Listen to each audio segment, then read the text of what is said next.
Hello guys, তো আজকে সন্ধ্যার দিকে একটুখানি বেরোবো ভেবেছি। তো সেই জন্যই সন্ধ্যার একটু আগে চাটা বসিয়ে দিয়েছি। ম্যাক্সিমাম সময় যখন যাই চাটা না আর খেয়ে যায় না, কিন্তু আজকে কী মনে হলো যে না চাটা খেয়ে যাবো। আর আমি তো দুধ চা খাই, কিন্তু আজকে যেহেতু শনিবার দিন একটু আগেই আমি হয়তো পাশে একটা জায়গায় বড় ঠাকুরের পুজো হয়েছিল, সেখান থেকে সিন্নি এনে দিয়েছিল, তো সেটাই খেয়েছিলাম।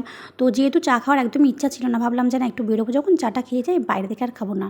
তো এখানে রেডি হবো, আর আমি 7টার দিকে বেরোনোর কথা আমার। আমি তো চা খাচ্ছি, এখানে ওয়েট করছি, আর চায়ের সাথে একটু রুটিও খেয়েছিলাম। তো যাই হোক, আমাকে ফোন করে বললো আমার বর যে রেডি হওয়ার জন্য, তাড়াতাড়ি করে রেডি হয়ে পড়লাম। তো এবারও আমি বেরোবো, জাস্ট তেমন কিছু কেনাকাটির নেই, জাস্ট কয়েকটা কিছু কেনাকাটি বাকি আছে। আর পুজোতে কী কী কিনলাম না কিনলাম সবটা তোমাদের আস্তে আস্তে শেয়ার করবো। তা যাচ্ছি মেনলি এটা কাকার জন্য শার্ট কিনতে। তো তার আগে রেডি হয়ে নিয়েছি। তো আমার বর তো আগে গেছে, ও আর কি ওখান থেকে আমরা বেরোবো একসাথে, আর এখান থেকে বাইরে থেকে আমি চলে যাচ্ছি। এর আগেও কিন্তু আমি জামাকাপড় কেনাকাটি করতে বেরিয়েছিলাম, তো তেমন কিছু আর ভিডিও তেমন করা হয়নি। তো ভাবলাম আজকে ছোট্ট করে একটা মিনি ব্লগ তোমাদেরকে শেয়ার করি। তো সব কিছু মিলে একদিনকে একটা বড় ব্লগ শেয়ার করবো, যেটা তোমরা চাইলে অবশ্যই বলো কমেন্টে।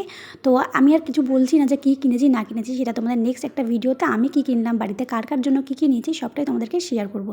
তো এখানে কাকার জন্য একটা শার্ট নিয়েছি, নেওয়া হয়ে গেছিলো। আর ও যেহেতু বিলের ওখানে গেছিলো, বিল কাউন্টারে, আমি বললাম দেখি এখানে কী কী কালেকশন উঠেছে দেখি নিয়ে চেক করছিলাম, কিন্তু তেমন কিছু আর নেওয়া হয়নি। আর আসার সময় হঠাৎ করে কি বৃষ্টি, তো মোমো খাওয়ার জন্য মোমোর দোকানে দাঁড়িয়েছিলাম, সেখান থেকে মোমোও খেয়েছিলাম, কিন্তু কোনো ক্লিপ আর ভয়তে আমি নিতেই পারিনি, এত বৃষ্টি পড়েছিল আমার ফোনটাই না নষ্ট হয়ে যায়, একেতেই ফোনটার অবস্থা খারাপ। তো যাই হোক, আজকের মতন এখানে টাটা।